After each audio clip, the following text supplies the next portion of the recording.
Hello, and welcome to the Empowered by Ems podcast. This is a show created for women who desire to feel holistically empowered in their personal development journeys. Featuring solo episodes and unfiltered interviews with local and international experts in fitness, nutrition, mindset, business, relationships, psychology, money, energy, and manifestation, and honestly, healing as a whole. So if you're ready to live an empowered life that feels as good as it looks, then you're in the right place.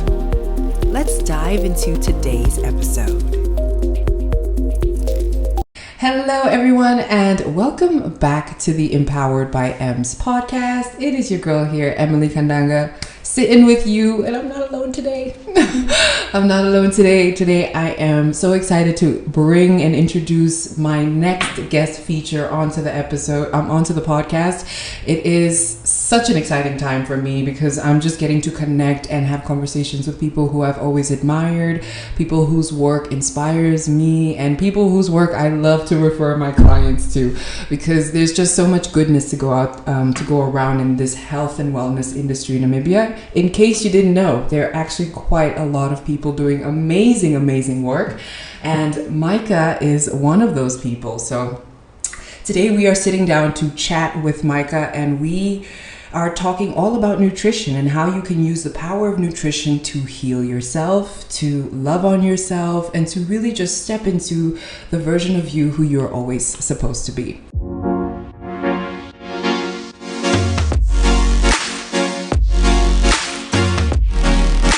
So Meike founded her online personalized nutrition and health coaching business, Macht Health, in 2018.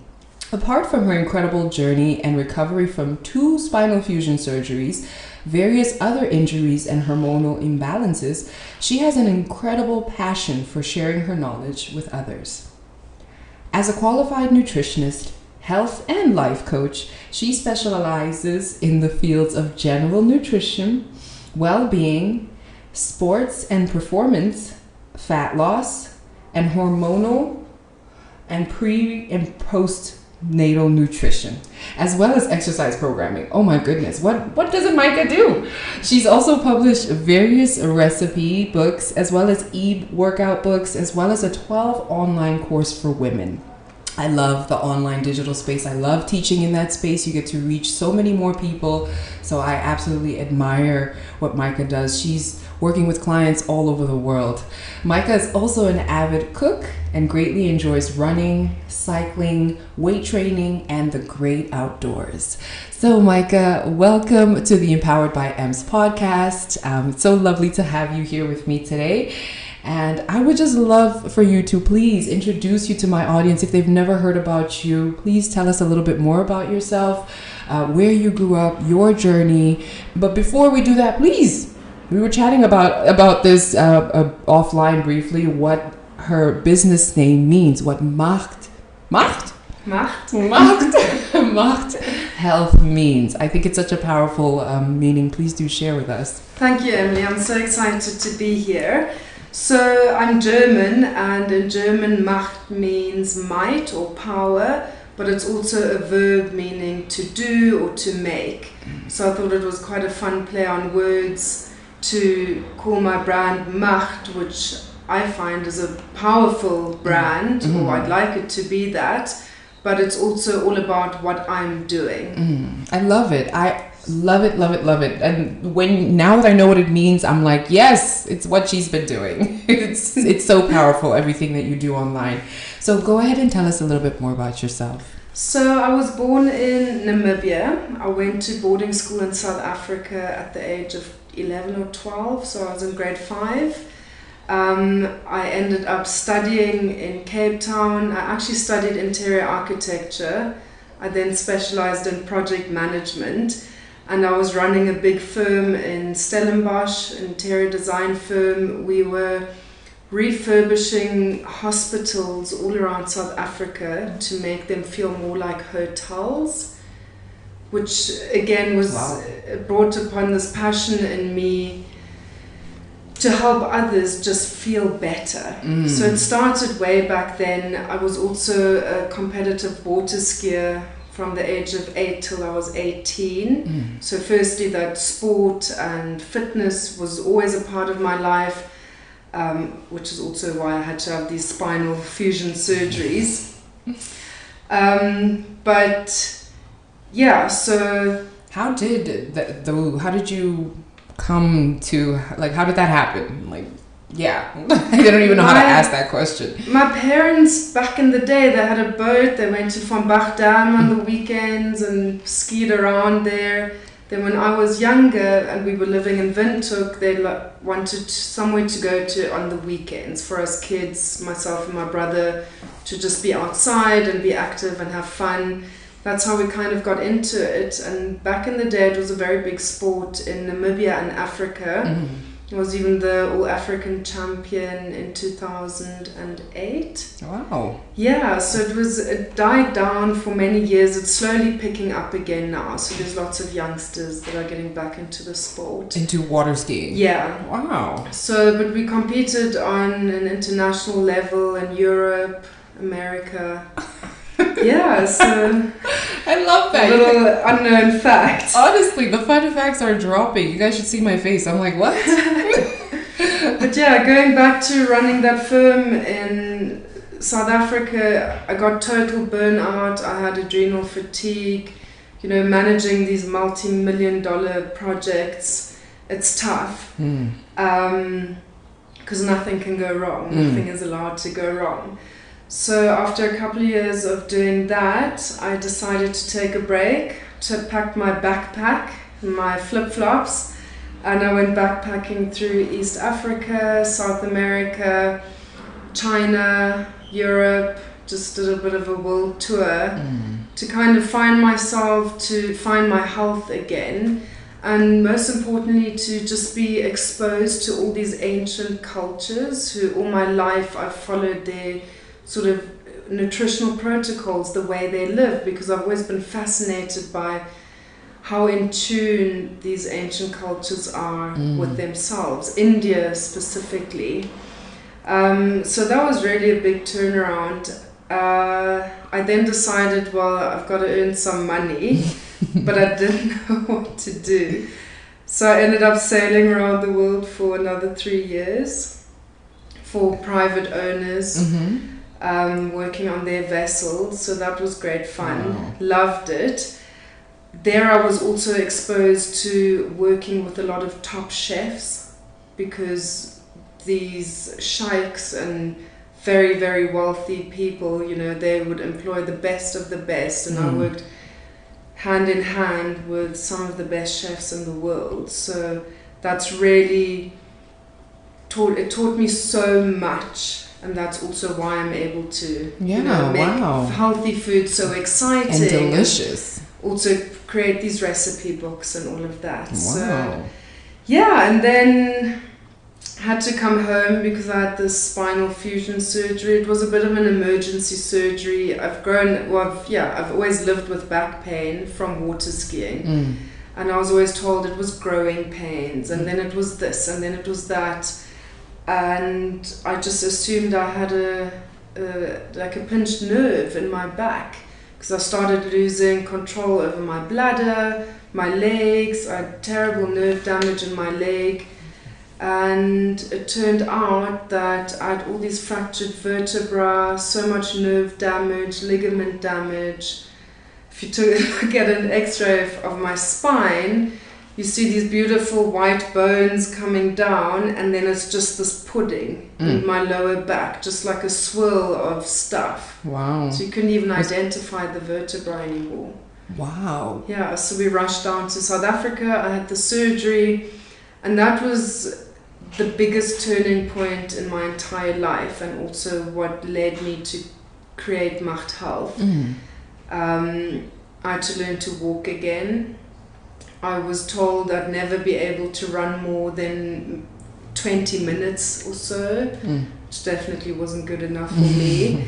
And it was about a year and 9 months of recovery, depression, all sorts of health concerns and ailments, just because my body completely crashed, shut down. I was so traumatized mentally, physically, emotionally, and because with the help, of course, of others, but I plucked myself out of that and I came out on top. I've run numerous half marathons, 10-kilometer races. I've started cycling again. I believe I'm stronger than most people who've never had a broken back. And I just realized that if I could do that for myself, I could help other people do that for themselves. And yeah, that's how Macht Health was born. I was actually doing my rehab with Coach G here in Windhoek. And he said to me, "Oh, don't you want to help a couple of my clients lose some weight?" Because during my recovery, I actually started studying food and nutrition online through an Australian university. Because I couldn't go back to sailing. And I said, okay, sure, I can set up a meal plan for them. And yeah, then just word of mouth. Then Emily, you actually got in touch with me. I spoke at Sweat Fitness. That's crazy. That was just at the beginning of your business? Yeah. Wow. Yeah. I started going around to gyms, having these casual Q&A sessions. Oh my goodness. I would have thought when I met you then that you had been doing this for years already, because you were just so comfortable too in your space. It just goes so much to show when you're doing something you love, it comes so effortless. And it's like just this flow, this state of just complete flow. It just happens. Wow. It's that passion. And I remember when I was about in sixth grade, I started cutting out those health facts out of the U magazines. They always had like a 1 page with healthy things. And I was scrapbooking all these health facts. At school, at the tuck shop, I would never get the chips or anything. I only got water and like my cooked lunch. And so my entire life has always revolved around just well-being. That is so beautiful. And it's I love it. I love your story so much. And it's my first time hearing it. So please allow me a moment to absorb this fantastic wonder that is sitting right in front of me. I honestly admire all of Meike's work so much, and I've referred all, if not all of my clients, anybody who comes to me with nutrition help, I'm like, listen, I can tell you what a carb is, what a protein is, what a fat is, but anything further than that, please reach out to Meike. How do you go about helping your clients create these amazing transformations? So even if I say this myself, what sets me apart from the rest is the personalized approach, which is what's so important to me, because I'm personally invested in every client's journey, and I want them to achieve their goals. I genuinely want everyone to feel amazing. So it's that personalized approach, from a personalized meal plan to a personalized coaching program where I'm literally just a message away on a daily basis, Monday through to Sunday, all waking hours, guiding clients, checking their meals, helping them if they have to attend events or eat out, or they're stuck in town and they don't have anything to eat for lunch, to guide them on what the best choices are, to really equip clients to live a balanced and sustainable lifestyle long term. It's not about achieving your goals and then going back to your old ways. It's really about helping them transform their entire existence. It really is. It's so powerful. I remember when I was competing for Miss Namibia, Meike was so kind to sponsor me, and she helped me get myself ready for the stage. And I remember just through that 4-week process that we worked together, I learned so much from you, and from just having that contact with you on a frequent basis, that I was able to leave so confident. Even some of the lessons that I learned back then are still what I tell my clients now. I'm like, yes, this is the way, because I was able to experience it firsthand. So there's so much power in what you do. what's been a transformation that has blown your mind from one of your clients? A mental transformation, a physical one, a spiritual one? What? There's a couple. So I've worked with over 500 clients, so it's difficult to single out one. But firstly, it's the clients that contact me 2 months, 6 months, a year after completing their program, showing me photos of how they still look absolutely incredible, telling me how they still feel absolutely amazing. That's what sets them apart from others. And to me, that is the success, because that's what my program is for, for the long term. Then there's those that weren't menstruating, and next thing they fall pregnant, which I just love. Oh my God. I get so excited because it just shows that IVF has a place, but you can do so much through nutrition and exercise. To go from basically not having your hormones functioning to actually bringing life into this world. Wow. That to me is also, true success. So, and then thirdly, I guess those that no longer have an emotional connection to food, because I think it's such a big problem. And to be free from that connection, I think, is quite a powerful place to be in. When food no longer rules you. Yeah, it's so true. It's so true, because it's so easy to have that sort of relationship with food and like sort of sustain it all your life, because you're happy, you eat, you're sad, you eat, you're indifferent, you eat. Like, food is always there, and if it's so mindless, it's not really nourishing us in the way that it's supposed to, even just from you simply paying attention to what you're putting into your mouth and eating mindfully.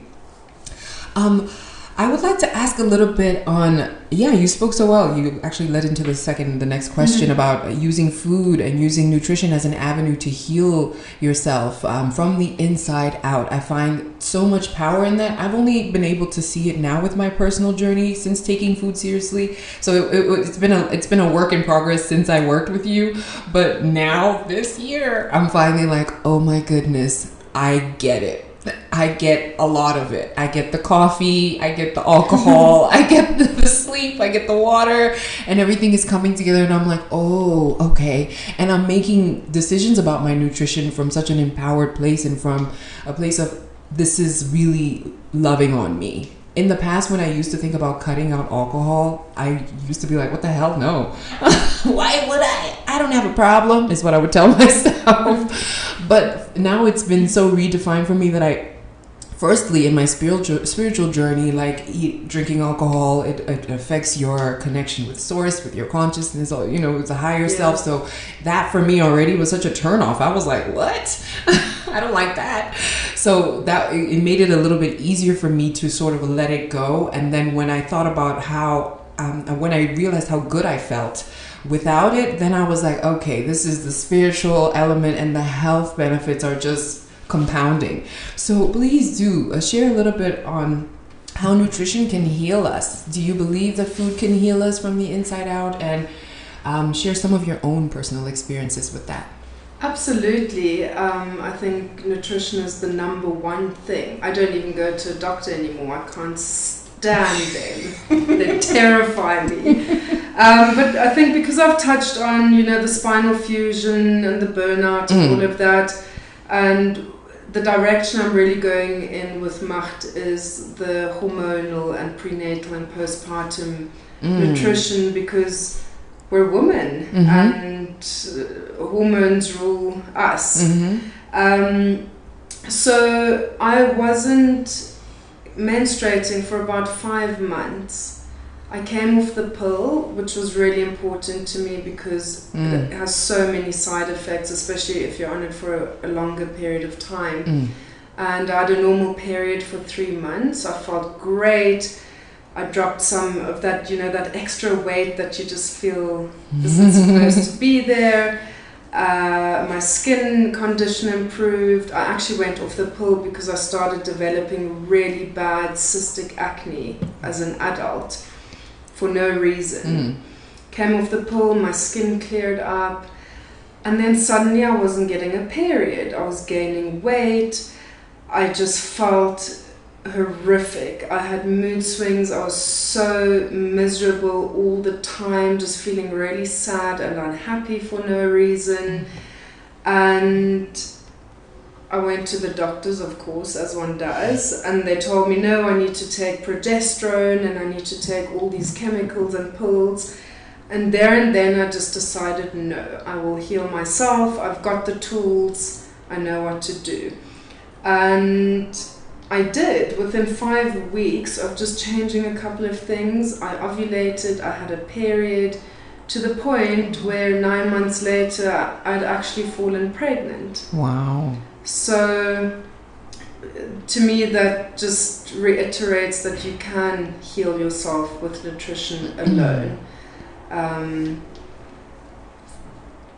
Just... And there's so much power in that. Wow. Can you share some of the specific foods or things that you consumed during that period? Yes. So the biggest thing was I also used to suffer terribly from anxiety. And from the time I spent in India, and just because my body naturally preferred that way of eating, I did a lot of intermittent fasting, but very strictly, to the point where most days I would only eat in a 3 to 4 hour window.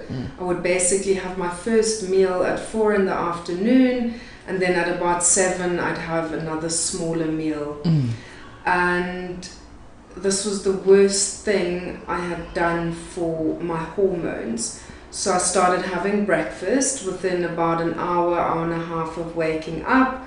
I ate something every 3 to 4 hours after that. No coffee, absolutely no coffee. If here and there I enjoyed a cup of coffee, it would be after a meal. A light coffee, not a triple espresso, with lots of milk, maybe some collagen powder in there just to help the body handle the caffeine better. But the biggest thing for me was to stop the intermittent fasting, cut out all caffeine. I drink alcohol quite rarely, so it wasn't a big thing I had to adjust, but I really believe that if you do drink alcohol more frequently, it will have a very negative effect as well. So if you are a frequent drinker, try and cut that out and save it for a glass of bubbly every now at a wedding on a special occasion. So those were the big things. Stress also. So to manage stress, I think it's becoming more and more, or I'm becoming so much more aware of it, how negatively stress affects us. That ties in with sleep. You have to sleep. You have to get good quality sleep in. So in essence, it's all very simple, small things, but it's just to implement them consistently. Yeah, I love that. Consistency, people. I mean, it's not like the magazines and people on Instagram don't tell us this already, but it's something we preach so wholeheartedly, because we understand what consistency can bear in terms of fruit and results that clients can get in their journeys. So we're going to take a little break and we'll be right back. Are your outdated money beliefs keeping you from tapping into the abundance that you know you truly deserve? Then the 2-day Magnetic Money Mindset program was created just for you. I teamed up with certified financial planner Tembi Kandanga to create a program that brings money strategy and money energetics together. Tembi will be teaching you all about how to invest, save, and budget, while I'll be handling all things money energetics. We'll discover where your money story originates from and tap into those limiting beliefs so you can discover how you can shift them into more empowering beliefs that allow you to freely tap into the abundance that's waiting for you. So if you're ready to redefine your relationship with money, then click the link in the show notes and add your name to the wait list. All right, we are back with Meike from Macht Health, and we are talking all things health, nutrition, healing ourselves through the power of food. So the next question I have for you is, how do you think the foods that we eat impact our health, our mindset, our memory, our emotions? Yeah. It impacts everything. So, firstly, very briefly, there's something that's called the gut-brain axis, or axis. So, whatever's happening in your digestive tract directly impacts on your brain.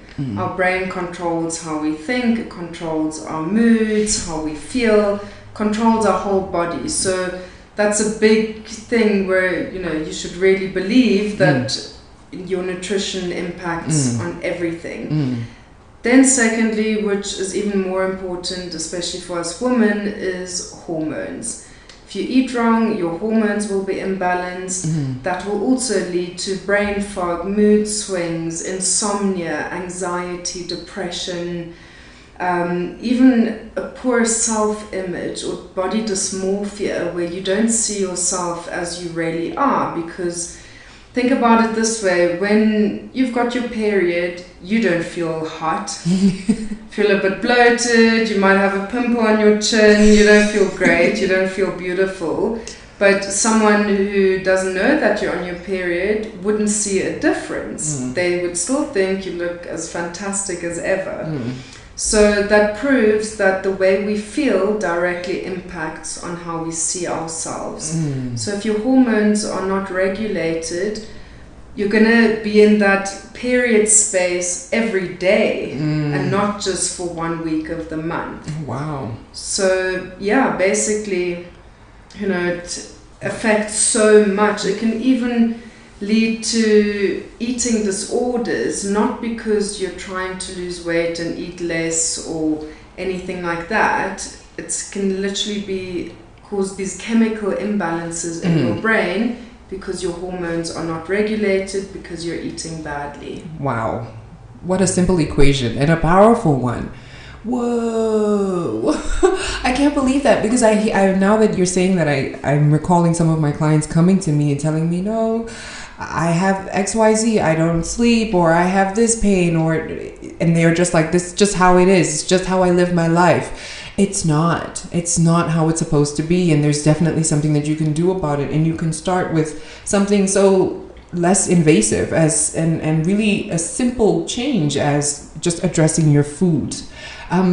So what are some of the effects that like eating ultra processed foods has on us, on our hormones, or even semi-processed? I mean, and I would also actually like to know first, before we go into that, in terms of processed foods on your end, in your meal prepping, in your food, do you have semi-processed food? Do you eat some food from cans, or is it all strictly from a tree? I find living in Namibia does make it a little bit more difficult to... For example, I love Asian flavors, I love Indian flavors, but a lot of that produce we don't find here. It's not locally grown or produced. So yes, then I do have to buy, curry pastes that have been made in a factory that are in little sachets, or pickled ingredients, or some canned ingredients. So I'm not 100% clean, but I know what to look out for. Exactly. So in processed products, I look out for it not containing any colorants, flavorants, stabilizers, the infamous MSG, numbers starting with E, looking for organic products. You can find an organic coconut milk that is coconut milk with maybe some guar gum, which is a natural stabilizer. You can also find coconut milk that has 10 ingredients in them that I can't even pronounce. So it's just about being aware and choosing wisely. Chopped tomatoes or tomato puree, these days you get it in glass bottles too. Then you'd rather take that than a canned version. Even if you have to spend a little bit more sometimes, then you just save on other things. I love that. It's really because that's how I approach semi-processed foods too. I'm very picky about which ones. Like I love a tuna. Yeah. So I'm like, I know tuna's great. It's just in a can. I'm not gonna not eat the tuna because it's in a can. So I think it's so important that you highlight that so people can know that yes, you can still eat food from cans. It's just about choosing and being mindful of what ingredients are in that specific food. Like what's the lesser of the two evils? You know, the benefits of the canned tuna, of eating the tuna, far outweigh the fact that it is in a can. Yes. I love it. And in terms of processed foods and how they affect our bodies, okay, you did touch on some reactions. Can we just dive into those a bit deeper? You said insomnia, fatigue. Yeah, so lack of energy, especially that crash at 4 in the afternoon. That's a clear sign of someone not eating in a nourishing way. The mood swings, weight management struggles. Maintaining our weight shouldn't be the end of the world. It should be quite easy if you're nourishing your body well, you're eating well, and you're exercising. Weight management would be simple. Then low immunity, people that are always getting the sniffles or colds or flus. So that's a big thing. If your body is not being nourished, if you're not eating enough of everything it needs, your immune system cannot function very well. Skin health is a big one. Your skin is a reflection of what's happening on the inside of your body. Yes, there are certain outliers, but generally, if someone has very bad skin or very oily skin or very dull skin, it's an indication that the liver isn't processing very well, which, and the liver and the skin organs are directly linked.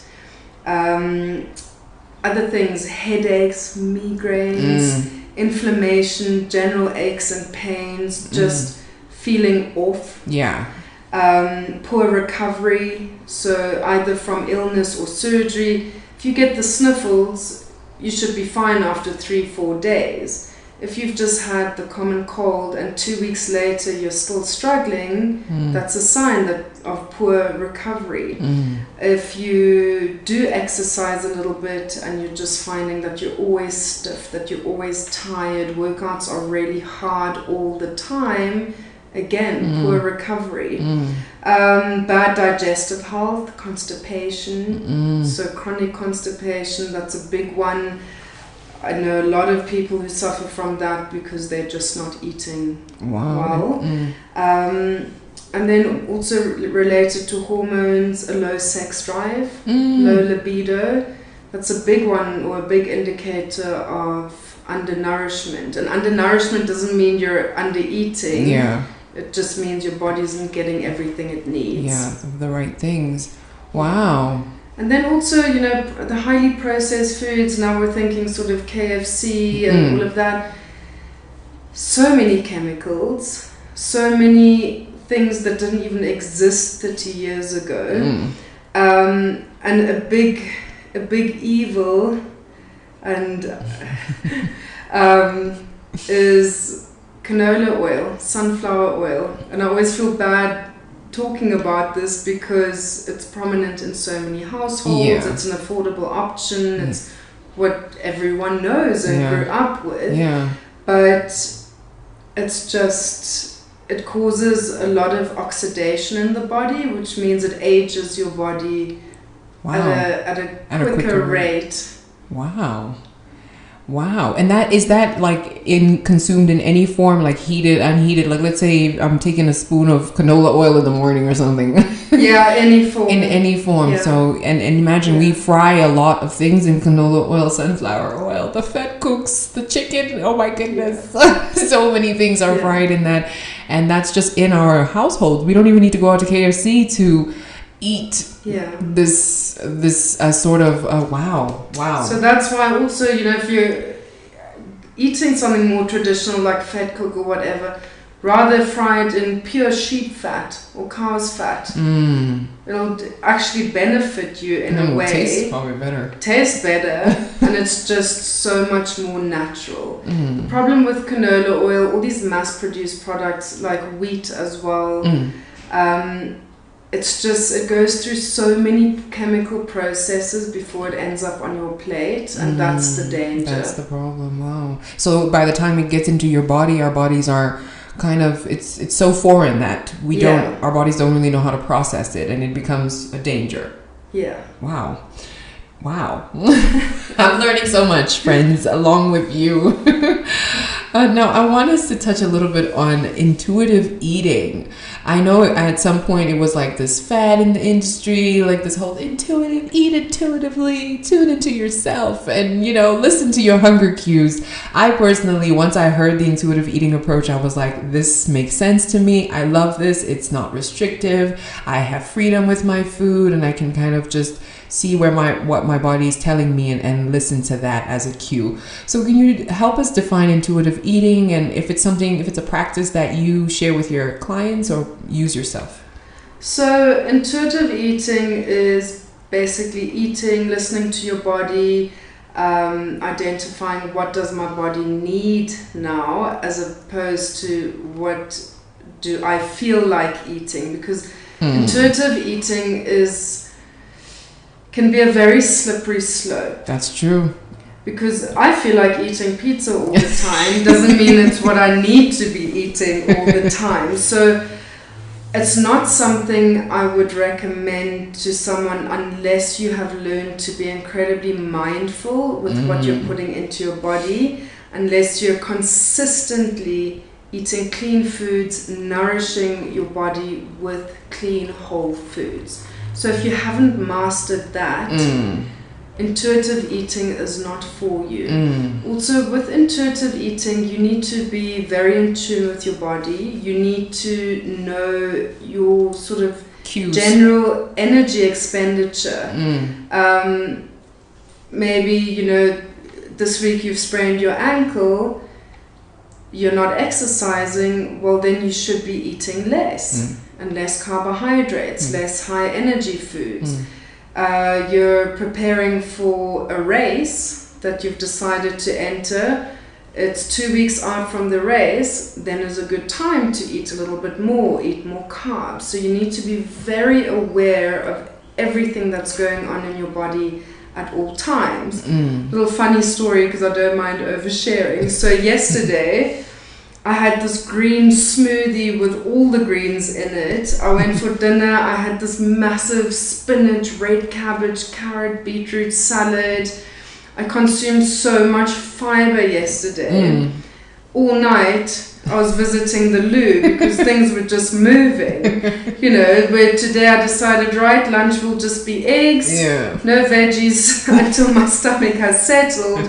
Because I overdid it a little bit with the fiber yesterday, and that to me is real intuitive eating.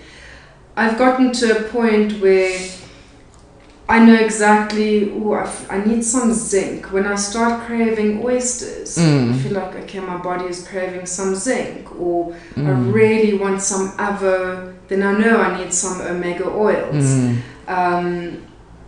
But at all times, I know exactly what my body needs and what it doesn't, and it comes down to micronutrients and macronutrients, not what you feel like eating because you've seen a billboard of Hungry Lion.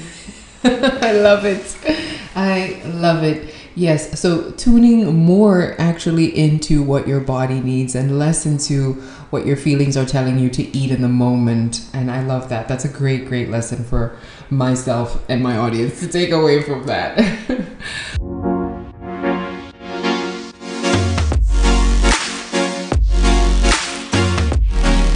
So now I just want us to change gears a little bit and talk about cycle tracking. It's been something for me when I first started seeing it on Instagram, and then I did my research. I was like, this makes so much sense, because generally in that week, for me, it's the week before my period and the week of my period, my energy just starts to dip, and then the week of my period, there's like one day where I feel like warrior woman and I just do all the things. But it's such an interesting phenomenon, and I would love for you just to highlight and share how women can use this to really help them and support their training. I'd like to look at the menstrual cycle as the 4 seasons, because I think that explains it a bit better. So if we start at menstruation, the first day of your period is day 1 of your cycle. So that is winter. in winter, you want to take it easy. You want to eat nourishing soups and broths and warm foods, sweet potatoes. You want to take it really easy. Do yoga, think about it on a really cold day in the middle of winter. What would you do? You would maybe go to a yoga class, or maybe go for a short walk. But you would sleep a little bit more, you would read a little bit more, you would just take it really easy. So during menstruation, especially on day 1, should be very gentle with yourself in general, but also with exercise. That's not where you want to stress your body anymore, because all your hormone levels are dropping, you're bleeding, so you're losing minerals. It's a big process for your body to go through. Then after your period ends, you're going into the spring. So the second week of your cycle, your energy slowly starts picking up.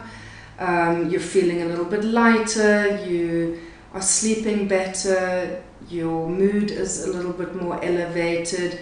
So that's where you really want to start progressively overloading when it comes to your training. So where you want to pick things up a bit again, start doing a little bit more, start getting back into the rhythm of after sort of recovery week.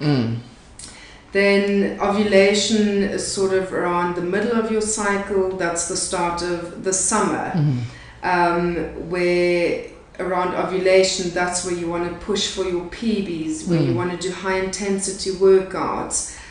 Start using heavier weights, run faster, do interval training, really push yourself, because you're thriving, you feel great, you're full of energy, you have power, stamina, endurance. And then we go back into autumn, which is the week before your period, where you kind of want to maintain that intensity or a little bit less, but you don't want to keep pushing yourself. You want to start turning down a bit, rather go for longer steady state runs instead of sprint intervals. Focus more on body weight strength training as opposed to big heavy deadlifts. And then that leads you back up to your period, which will then again be recovery week. Wow, that is so beautiful. Take notes, people. What's really important to note, though, is to track your cycle, to start tracking. So there are plenty of apps out there that help you with that. You can also just jot it down in a calendar. Day 1 is the first day of your period. A lot of people don't know when they're ovulating, and it's quite important to actually know this, even if you're not planning on falling pregnant. But you would find that for sort of 2 or 3 days, you suddenly have so much energy. If you work out daily, you would notice that you're suddenly feeling really strong, or you've done your workout, but you still want to go for a run. And then bodily, also just a very good mood, increased discharge, very natural, very normal. So start looking out for cues. And around ovulation, we can also experience similar symptoms to when you're getting your period. So your boobs might feel a little bit tender, they might be a little bit bigger, you might feel a little bit bloated. Some cramping, a little bit of constipation or diarrhea. So very mild versions of typical PMS symptoms. And that was, for me, ovulation symptoms only came to be real for me like now at 30. I never used to have symptoms when I was ovulating, and then I remember talking to my sisters. I was like, oh my god, like, oh, when is this? I'm like, no, I just had my period. And they're like, oh no, it's ovulation. I'm like, ovulation pains? I'm like, why does that exist? But it's so cool to hear you say that, because I just finished my cycle, and yesterday when I had my workout, a full like hour in the gym, and I came home and I was like, I want to go on a run. So I like walked around the block. It actually ended up being a walk. And then I came back from the walk and I still wanted to like jump some ropes. I like jump rope for like 10 minutes, but I just had energy to like go on for days. Eventually I had to be like, okay, gotta go upstairs and like start dinner. But that's so cool to see. And it's really something that you would notice just by paying attention, tuning in and spending time with your body intentionally every day so that you can really build that connection and it starts talking to you. Your body will always tell you what it wants and needs and how far you can push it, and when you can't, like you said, you have to start coming in tune with yourself. I love that. All right, so we're going to pause here for a little break and be right back to round up our conversation.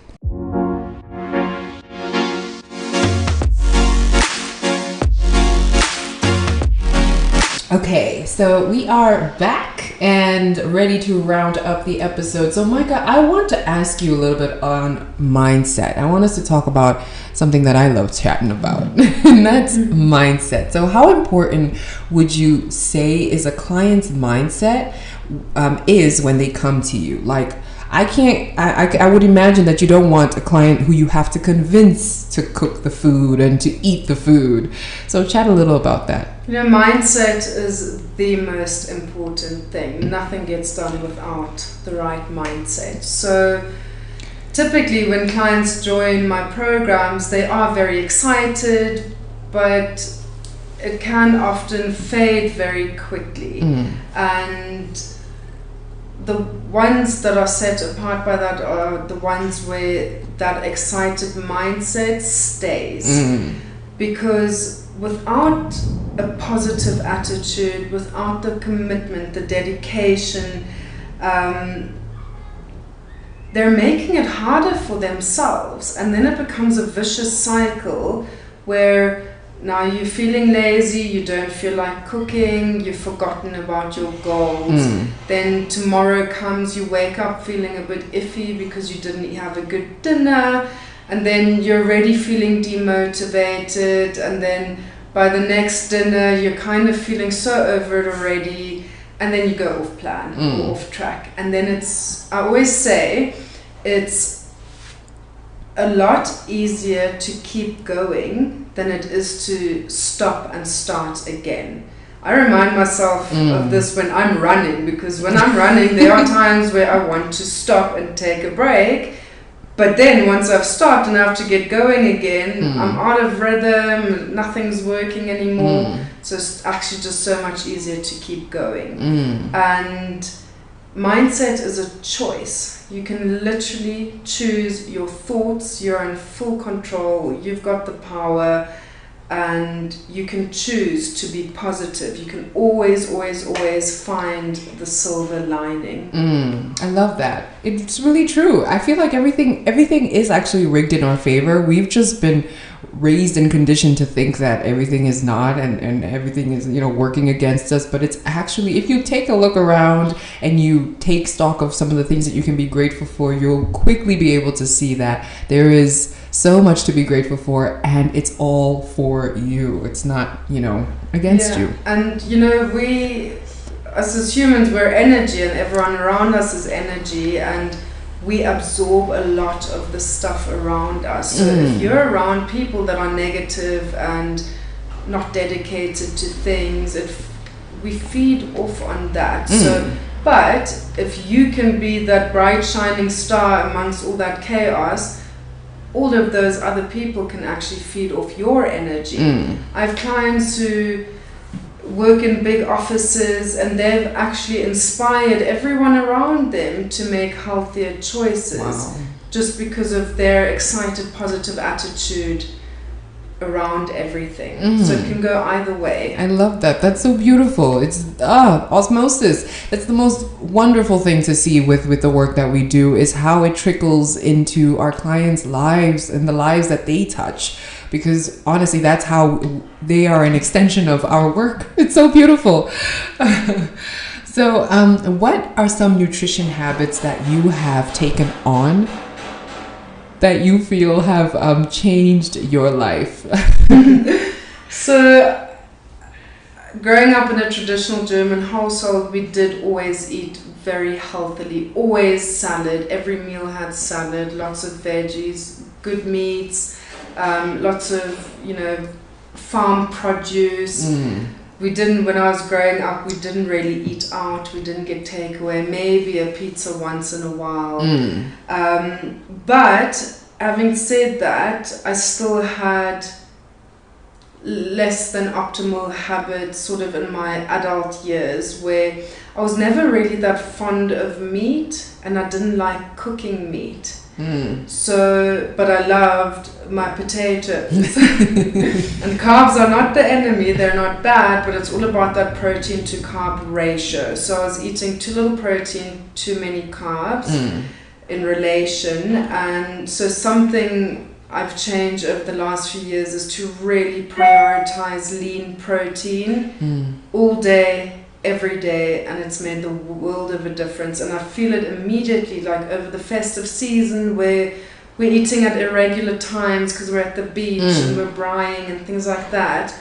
If I don't eat enough protein for a few days, I immediately feel it. I start becoming hungrier, I have more sugar cravings, I've got less energy. So that's one thing. And then more fruit. Growing up, I was never a big fan of eating fruit for no reason. But since I've started this hormonal healing journey, I've really started prioritizing fruit, and it feels great.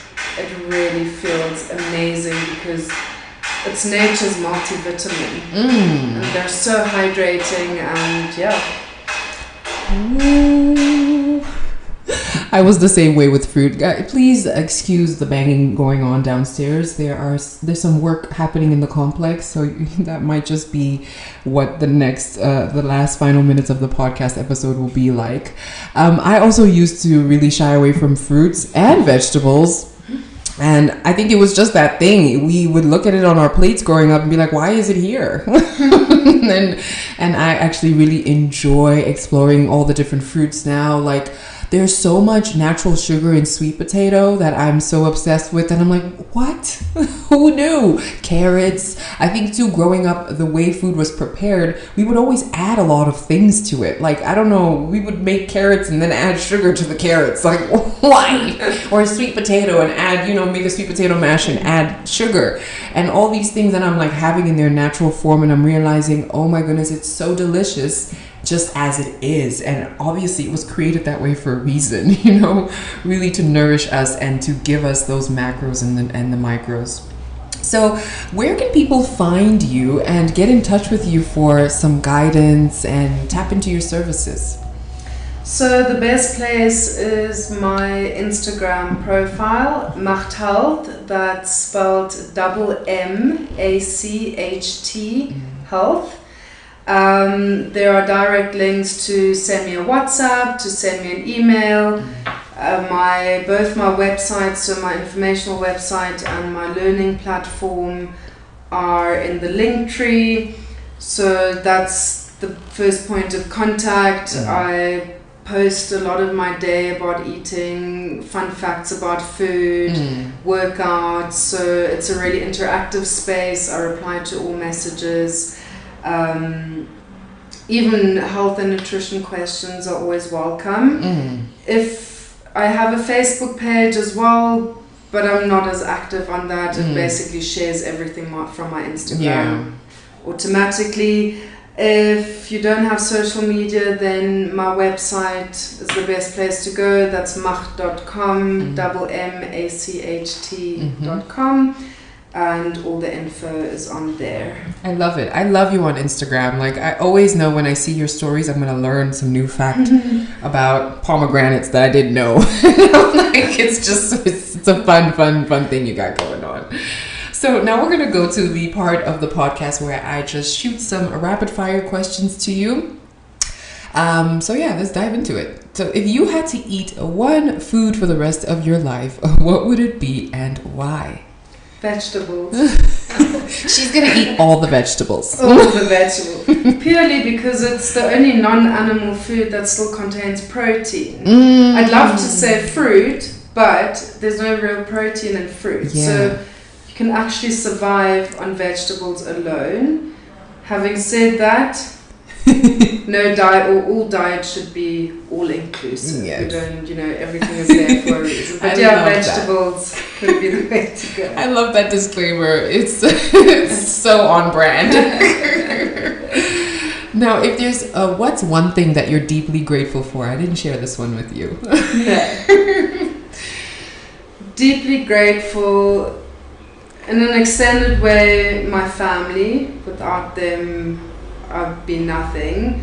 On a more personal level, definitely my resilience.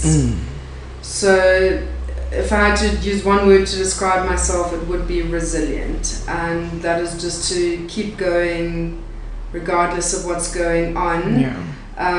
But also in connection to health, because I think the two are very closely linked.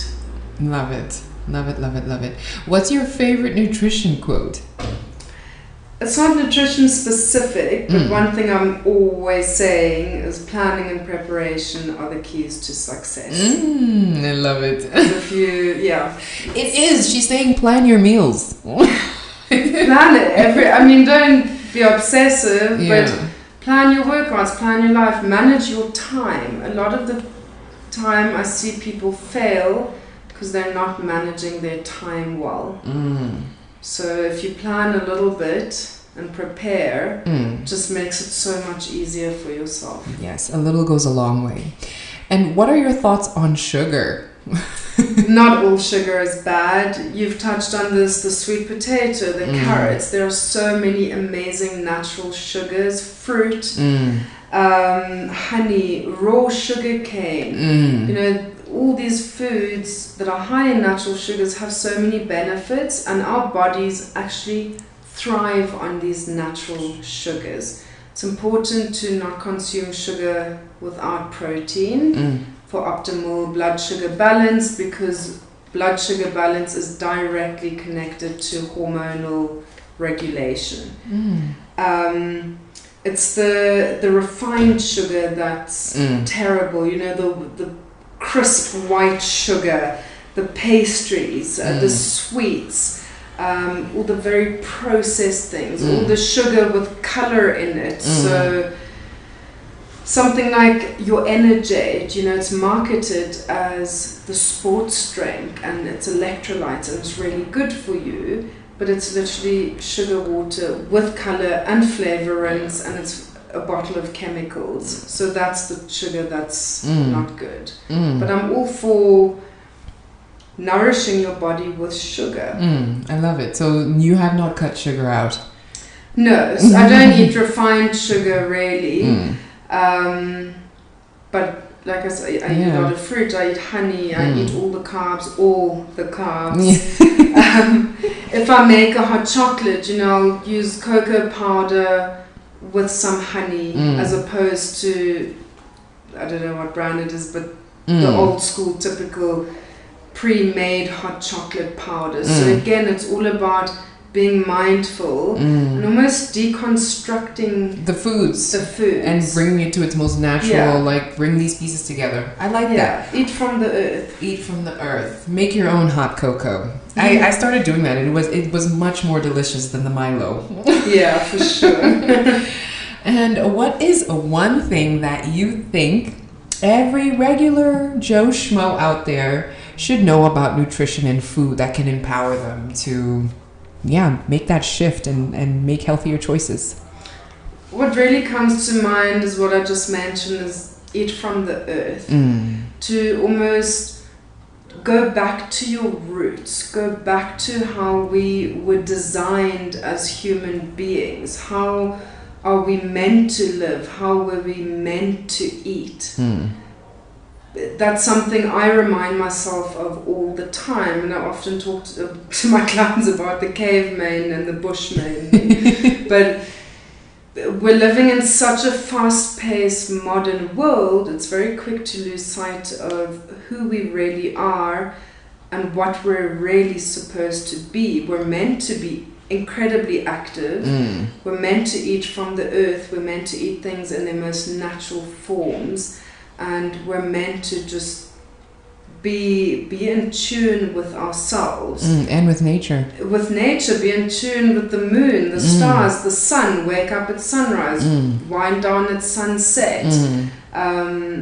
Just fall in love with learning that natural rhythm of life, because that's where you really find yourself. And I think once you've found yourself, everything else will fall into place.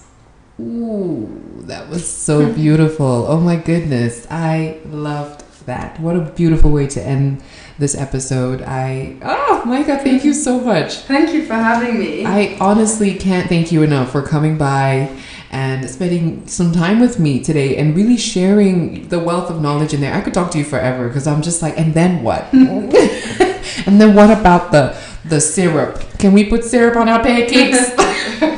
So thank you so much for coming by, and I appreciate you. I want to let you know that I love your work. I love how you empower women through your passions and through the knowledge that you share. You make it so easy to digest all of this knowledge and so easy to implement. Something that honestly, it might seem so big and mighty, it might seem so big to sort of break down. You've made it so simple. So I just wish you well, and I'm looking forward to our future collaborations and just continuing to grow as individuals and together. Thank you so much. Yeah, thank you. Could say all the same things about you. And yes, thank you for this time. I've loved every minute of it. Perfection. All right, guys. Thank you so much for joining this episode, and we'll catch you in the next one.